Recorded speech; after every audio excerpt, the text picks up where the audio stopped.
নমস্কাৰ মৰমৰ ছাত্ৰ ছাত্ৰীসকল আহোম ক্লাছেছ ইউটিউব চেনেলটোত আপোনালোকৰ স্বাগতম জনাইছোঁ। আজি মই তোমালোকৰ কাৰণে লৈ আহিছোঁ ক্লাছ 8ৰ ইতিহাস আৰু ৰাজনীতি বিজ্ঞানৰ আমাৰ পাৰ্ট নম্বৰ আছে কিমান 7।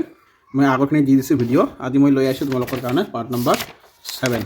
পাৰ্ট নম্বৰ 7ত যিমানখিনি তোমালোকৰ পাঠভিত্তিক কুৱেশ্যন আছে সকলোখিনি মই লৈ আহিছোঁ আৰু ইয়াৰ যিবিলাক অনুশীলনী কুৱেশ্যন আছে সেইবিলাকো মই তোমালোকৰ কাৰণে লৈ আহিছোঁ। তোমালোকে ভিডিঅ'টো স্কিপ নকৰাকৈ গোটেইখিনি চাই থাকিবা। যেনেকৈ আমাৰ পাৰ্ট নম্বৰ 7ত কি দিয়া আছে, পাৰ্টটোৰ নাম আছে আমাৰ কি, ইষ্ট ইণ্ডিয়া কোম্পানীৰ শাসনকালত ভাৰতবৰ্ষত হোৱা সংস্কাৰসমূহ। ছাত্ৰ ছাত্ৰীসকল এইটো পাঠত ইমান এটা পাৰ্টৰ ভিতৰুৱা কুৱেশ্যন নাই, মই তথাপিও বহুত বিচাৰি 2-3টামান লৈ আহিছোঁ। ইয়াত চোৱা কি দিছে, পূৰ্বতে ভাৰতীয় শিক্ষা আছিল কি আছিল, আমাৰ শিক্ষা আছিল মূলত ধৰ্মমূলক। তোমালোকে এইটো মনত ৰাখি ল'বা। তাৰপিছত ইফালে আহা পেজ নম্বৰ 69। পেজ নম্বৰ 69ত তোমালোকে চোৱা এটা বক্স বনাই দিয়া আছে, এইটো আমাৰ ইম্পৰ্টেণ্ট হয়। 1806 খ্ৰীষ্টাব্দত বিহাৰৰ জলাধিপতি এজনে সতীদাহ প্ৰথা ৰোধ কৰিবলৈ লৰ্ড ৱেলছলিক সৰ্বপ্ৰথম লিখিত অনুৰোধ কৰিছিল। তাৰপিছত চোৱা ইয়াত দিছে কি আমাৰ 1815 আৰু 1817 খ্ৰীষ্টাব্দত লৰ্ড হষ্টিংছৰ দিনত এই প্ৰথা আদালতৰ জৰিয়তে বেআইনী বুলি ঘোষণা কৰা হৈছিল। তোমালোকে এইটো মনত ৰাখিবা। কি আছিল আমাৰ প্ৰথাটো, কি আছিল, সতীদাহ প্ৰথা। সতীদাহ প্ৰথাটো বেআইনীভাৱে কোনে কৰিছিল, লৰ্ড হেষ্টিংছৰ দিনত কৰিছিল। তাৰপিছত আহা তোমালোকে নেক্সট পেজত 70 নম্বৰ পেজত 70 নম্বৰ পেজত তোমালোকে এতিয়া ইয়াত চোৱা কি দিছে, ৰাজা ৰামমোহন ৰায় 1828 খ্ৰীষ্টাব্দত ব্ৰহ্মসভা পাতে আৰু পিছলৈ 1830 খ্ৰীষ্টাব্দত ই ব্ৰহ্ম সমাজ নামে এখন সমাজ সংস্কাৰৰ অনুষ্ঠান হিচাপে গঢ় লয়। তোমালোকে মনত ৰাখিবা, ব্ৰহ্ম সমাজ নামে কেতিয়া গঢ় লয়। তাৰপিছত আহা পেজ নম্বৰ 71। পেজ নম্বৰ 71ত গ'লে ইয়াত এটা কুৱেশ্যন আছে, 1875 খ্ৰীষ্টাব্দত পাঞ্জাৱত স্থাপিত হোৱা আৰ্য সমাজ, ইয়াৰ প্ৰতিষ্ঠাপক হ'ল স্বামী দয়ানন্দ সৰস্বতী। স্বামী দয়ানন্দ সৰস্বতীয়ে আৰ্য সমাজৰ প্ৰতিষ্ঠাপক আছে। তোমালোকৰ কুৱেশ্যন আহিব পাৰে যে আৰ্য সমাজৰ প্ৰতিষ্ঠাপক কোন, তোমালোকে লিখিবা স্বামী দয়ানন্দ সৰস্বতী। মই আগত জুম কৰি দেখাইছোঁ, লিখিবা এইটো।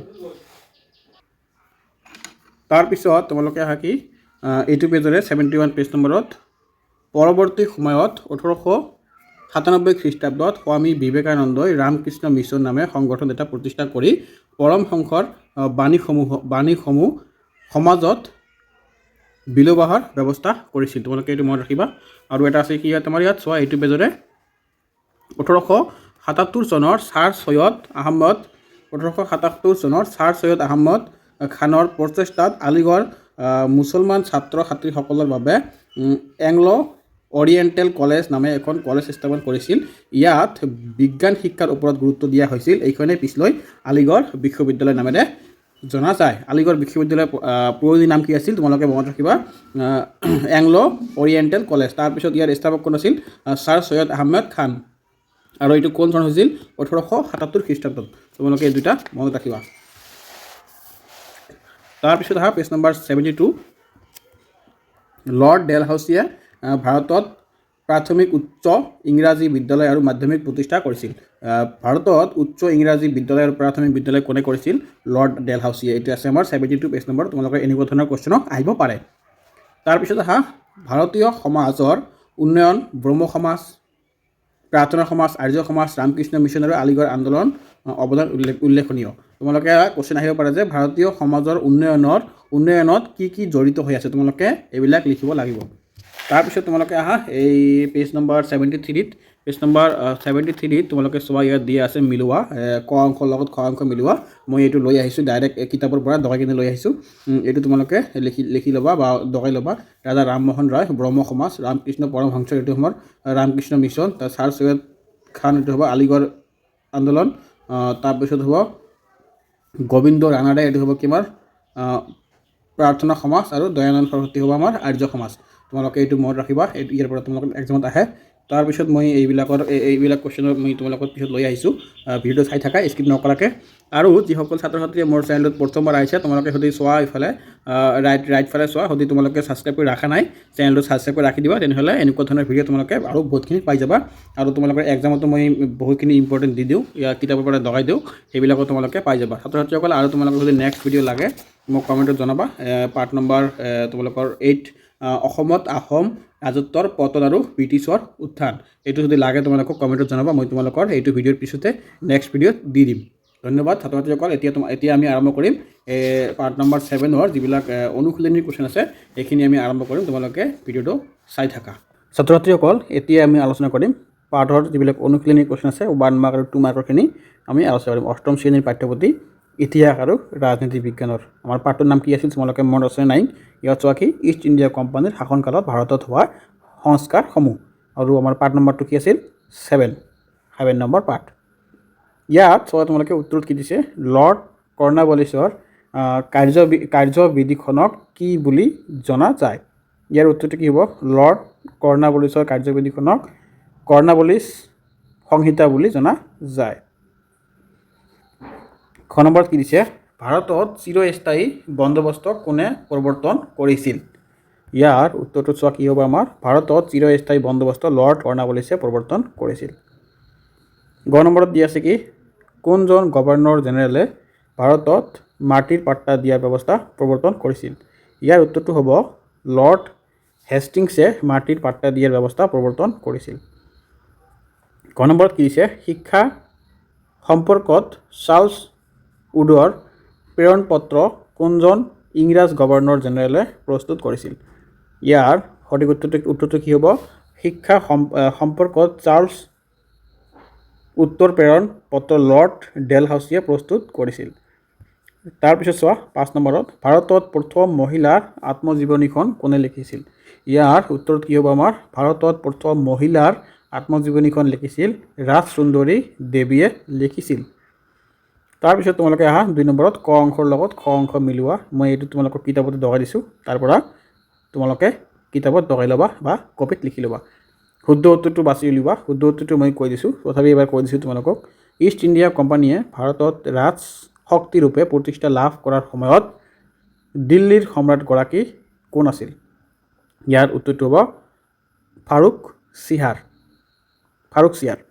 তাৰপিছত চোৱা 1781 খ্ৰীষ্টাব্দত ৱাৰ্ণ হেষ্টিংছ লৰ্ড হেষ্টিংছে কলিকতাত মাদ্ৰাছা এখন খুলিছিল এইটো হ'ব ৱাৰেন হেষ্টিংছে খুলিছিল তাৰপিছত আহা গ নম্বৰত কোম্পানীৰ স্বাৰ্থ সুৰক্ষাৰ বাবে নতুন ৰাজ্য অধিগ্ৰহণৰ বাবে ইষ্ট ইণ্ডিয়া কোম্পানীয়ে সামৰিক বাহিনী গঠন কৰিছিল এইটো কি হ'ব আমাৰ কোম্পানীৰ স্বাৰ্থৰ সুবিধাৰ বাবে ঘ নম্বৰ কি দিছে ছাৰ সৈয়দ আহমেদ খান নবাব আব্দুল লতিফে এংলো অৰিয়েণ্টেল কলেজ স্থাপন কৰিছিল এইটো কোনে কৰিছিল ছাৰ সৈয়দ আহমেদ খানে উ নম্বৰত কি দিছে সত্যৰথ প্ৰকাশ গ্ৰন্থখনৰ ৰচক কোন আছিল এইটো হ'ব আমাৰ দয়ানন্দ সৰস্বতী এতিয়া আহা তোমালোকে চমু টকা এইবিলাক আমাৰ খুবেই ইম্পৰ্টেণ্ট 2 মাৰ্কছত আহি থাকে ইয়াত চোৱা কি দিছে ক নম্বৰটো ৰজা ৰামমোহন ৰায় ইয়াৰ উত্তৰত চোৱা তোমালোকে কি দিছে বংগদেশৰ এজন বিখ্যাত সমাজ সংস্কাৰ ৰজা ৰামমোহন ৰায়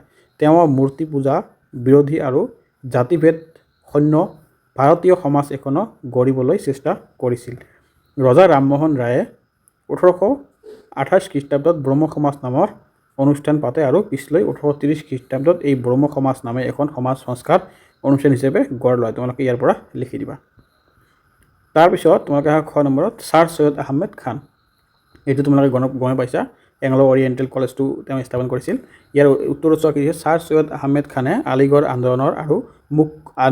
আন্দোলনৰ মুখ্য পৃষ্ঠপোষকতা আছিল 1800 শতিকাৰ শেষৰ ফালে প্ৰাচ্যত্য শিক্ষা পোহৰে ইছলামধৰ্মী লোকসকলকে অনুপ্ৰাণিত কৰিছিল তাৰপিছত চোৱা কি দিছে ছাৰ সৈয়দ আহমেদ খানে উত্তৰ ভাৰতৰ মুছলমানসকলক ইংৰাজী ভাষা আৰু নতুন ভাৱধাৰাৰ প্ৰতি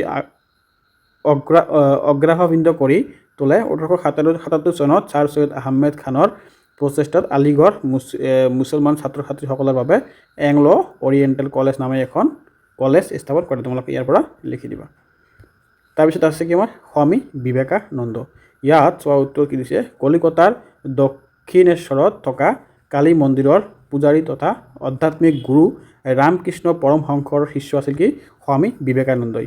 পৰমহংসৰ মতবাদসমূহ গুৰুত্ব উপলব্ধি কৰি তেওঁ শিষ্যত্ব গ্ৰহণ কৰিছিল।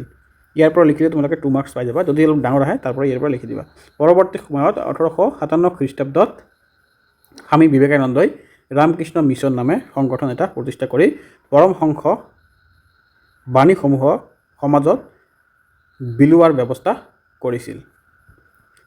তাৰপিছত ঘ নম্বৰত কি দিছে আমাৰ দয়ানন্দ সৰস্বতী। উত্তৰত চোৱা কি দিছে, স্বামী দয়ানন্দ সৰস্বতীৰ প্ৰকৃত নাম আছিল মূল শংকৰ। তেওঁ আৰ্য সমাজৰ প্ৰতিষ্ঠাপক আৰু প্ৰখ্যাত সমাজ সংস্কাৰক।